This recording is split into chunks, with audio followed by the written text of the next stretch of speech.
Our next presentation has the title Sub-Custody for Banks, and I'm very pleased to welcome Brzezek from Crypto Finance on the stage for his keynote. Hi.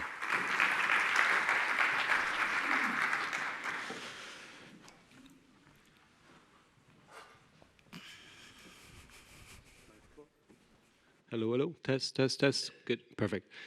Good. So, good morning, everyone. My name is Brzezek. I'm CEO and founder of Crypto Finance. I'm going to talk about digital assets for banks, or digital asset custody for banks. And I'm sure several of you here online have thought about that already. But I will show you a little bit why it's much more difficult than you probably thought. Quick introduction about Crypto Finance. We're a fintech part of Deutsche Börse Group. We offer trading, execution, custody or sub-custody, tokenization, staking, and so on to financial institutions.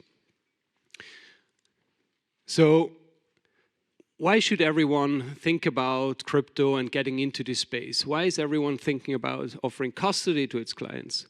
I think it's just because it's technology. We have tokenization, which is for many kind of something new, but honestly, this is just evolution.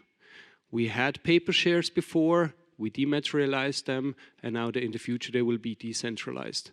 There's still shares, bonds, and so on, but on top of that, you will see an explosion of assets. We're going to have intangible assets, we're going to have patents, intellectual property, and so on. This offers a huge opportunity for financial institutions to fully and holistically understand a client's wealth. But we have crypto as well. Crypto is more the revolution. It's the underlying technology which will serve this tokenization efforts or this tokenization opportunity. Right now, what we see from banks, they have a client demand on the crypto side, but they would rather like to do some tokenization. But tokenization needs time. It's a chicken and egg problem, so you need to be able to store the assets or book it properly into your systems. But at the same time, there's not really a client demand. I don't know if anyone ever received a demand from a client, hey, please, can I buy a tokenized bond? The client doesn't care about it. He wants to have the bond, right? It's more a game about efficiency within the financial institutions to make the operation more efficient and offer new assets to the clients. Crypto, however, is something new. There's a lot of misunderstanding in the market, and I cannot talk about this in more detail, but I'm more than happy to bust some more myths where a lot of these misunderstandings are currently. So when we talk about custody, I often hear not your keys, not your crypto, not your coins. It's from a very kind of cryptographic, anarchistic approach. And yes, non-custodial wallets are sometimes better than custodial wallets because you own the keys. But the situation is not that simple. As we have seen with Trinity, Parity wallets, and many others, you're not running or owning the full value chain. You're dependent on someone else that he develops the code properly. So the conclusion out of that is really, what custody do I want? Is it full custody? Is it just I want to have the tech and then I run it myself? But be honest with yourself. Are you really capable of running the infrastructure, the underlying technology, MPC or HSMs yourself? And most of the people are just looking at the tech solution.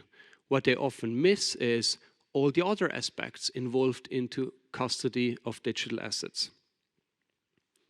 Maybe it's even better just to outsource it to a sub-custodian who is regulated, who is professional, and he takes care of all the hassle which comes along with it, like in the traditional world. So when we talk about custody, then we're not just talking about storing the key. It's about how you create the key. Is it the right entropy? Then the custody itself, is it geo-redundantly stored? For the transaction, do I know what I'm signing? Just having the key safe doesn't approve you, it doesn't make sure that you're signing the right thing. And in the end, if you sign something, a transaction, do you make sure that it's not just at rest, but when you're signing something, that you sign the right thing? So there are a lot of aspects you need to consider when you do custody. And this is not just solved by you buy a solution in a market and then you operate it. It's much more complex. And probably the biggest concern where everyone has no clue about is the unknown unknowns. So whoever has done some scientific work knows that, or there are some other people who said that already before, what you know is easy to handle and mitigate. It's about what I don't know is difficult to mitigate. So let me explain you one case study from Coinbase. It's in German. I really wanted to make sure that everyone understands. I will do it in English, but here it's written in German. So back in 2016, there was the fork of Ethereum. The ones who are longer in the space know that the DAO got hacked, so they forked it. It's Ethereum and Ethereum Classic now. It was quite early at the beginning after the fork, or with the fork, where Coinbase said, we're not supporting the Ethereum Classic. So this is an opportunity.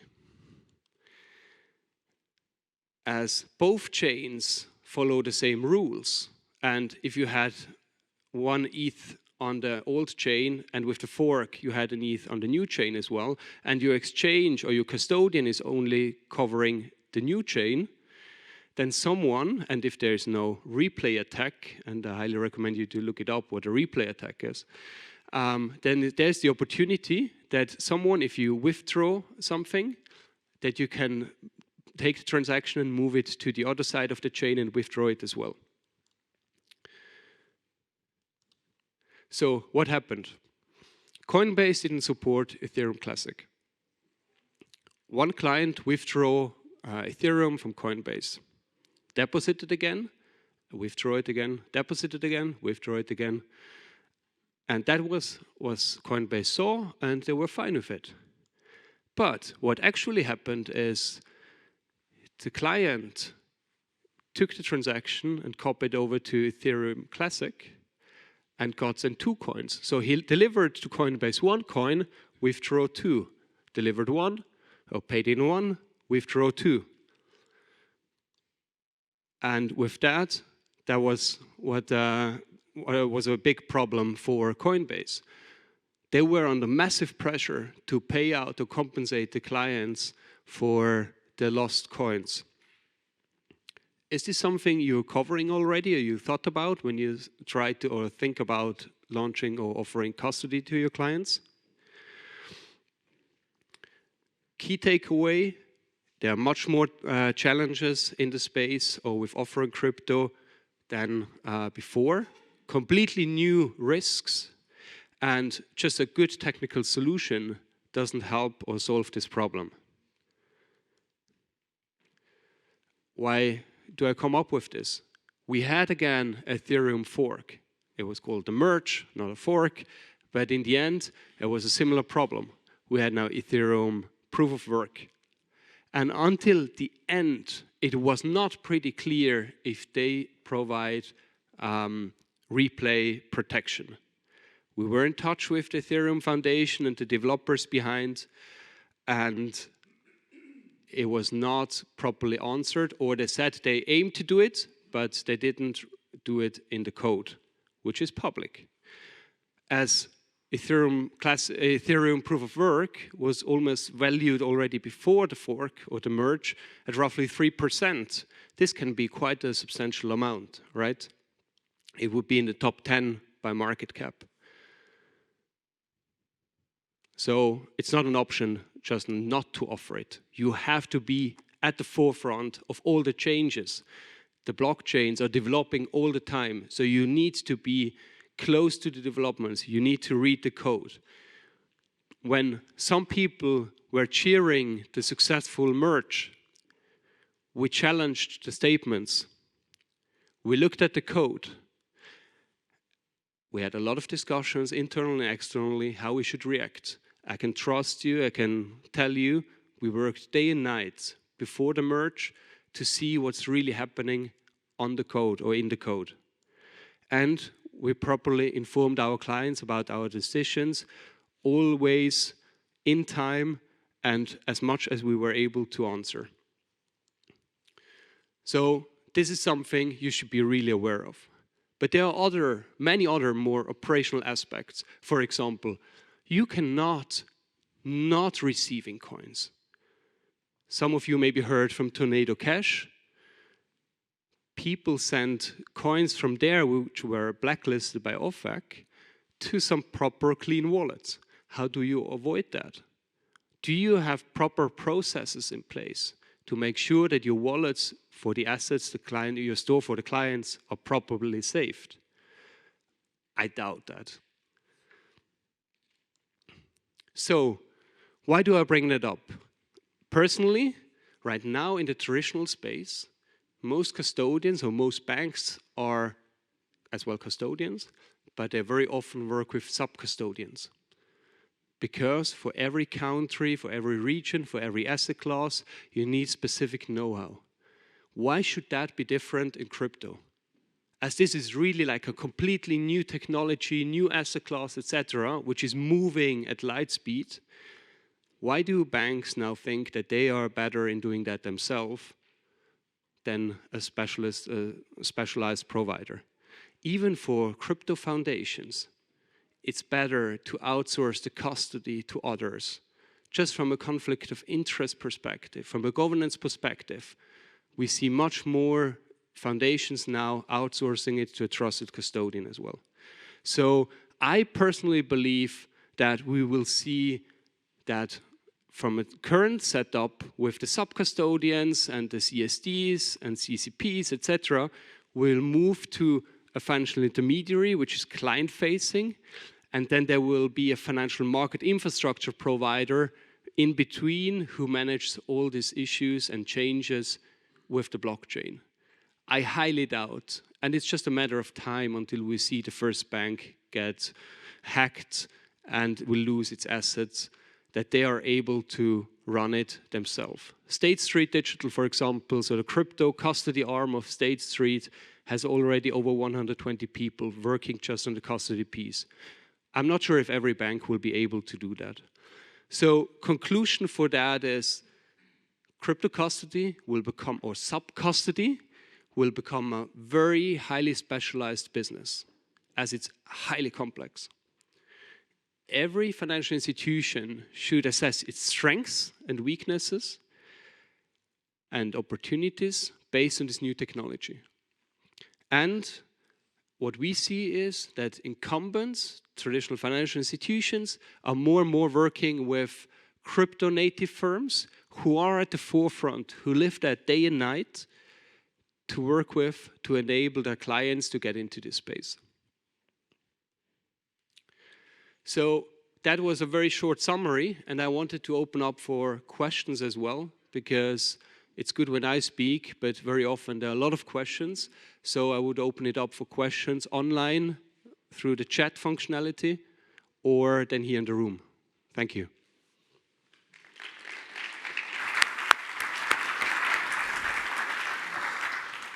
Fantastic. I'll join you on the stage to assist you in handing out microphones, maybe to the audience if they have some questions. Feel free to raise your hand. We'll provide you with a microphone right away. There's one. I can repeat the question. Now, I hope we get that working. Thank you very much. Thank you very much. That all sounds like custody is becoming a quite expensive service. So would you say that this might slow down the progress of development because not everybody can afford this service anymore? Good question. I think, like with everything, At the beginning, at low scale, it's expensive, and over time, the much more it scales, the cheaper it becomes. In the traditional custody business, we talk about a few basis points, and I see that for crypto assets the same. So we assume that currently you can charge 50 bips, 100 bips, 150 bips per year. This will not be sustainable. We will see a race to the bottom, and especially as you scale, custody is highly scalable, so you will see the price going down substantially. And what is important maybe as well is when we talk about crypto custody is a completely different animal than custody for tokenized assets. Because for tokenized assets, you can whitelist, blacklist addresses, but crypto, if your bitcoins are stolen or hacked, they are gone. You cannot call someone. So there is a completely different security level you need to apply. On the tokenization side, you freeze them, you cancel them, you call them back. But what you should not forget is, on the tokenization side, if you have smart contracts where you issue coins, the coins itself, they can be somewhere, but the key to the governance key to the smart contracts, they need to be highly protected. So it's more, the key to the tokenization platform or the smart contracts need to be properly custodied and governed, and not the coins, maybe the tokens. Thank you. Thank you. We also have a question from the online audience that while the microphone is handed over, I'll ask you, because it's a very brief one, or at least I hope you can make it a little brief. What do you think about the future of self-custody and social recovery wallets? Have you considered those? So I'm personally a very big fan of self-custody, but as I'm in the space for a little bit longer and have very smart people around me who can help me to manage it, I tell you, every time I do a transaction or recover a wallet or set up a new wallet, a hardware wallet, I have sweaty hands. I just did it recently, and it didn't work with a recovery seed, and I really got scared. So it's absolutely amazing that you can do it, and I like it, and it should be possible in the future as well, exactly as I can have cash with me as much as I want. But with the higher amounts, it's as well a bigger challenge to do it properly. If I have just a mobile wallet with 100 euros in cryptos on it, it's completely fine, right? For self-custody, I think we're still at the beginning. I believe that there will be many more developments to make it more secure and more user-friendly as well for non-tech people. And I see amazing developments in this regard. And probably in the, next 5 years, it will be much easier than what the current situation is. But in IT security as well, at the same time, you have always a trade-off between security and usability or convenience. You cannot have both. Many are selling it. But actually, and every cryptographer can confirm it's not true. Right? So it really depends on for what amount you use it, and then apply the right security level. All right. Very sorry, I just got told that we are out of time because, you filled the Q&A quite wonderfully. Do you already have the microphone for the last question? No. Okay, if you make it really quick, like 10 seconds, something.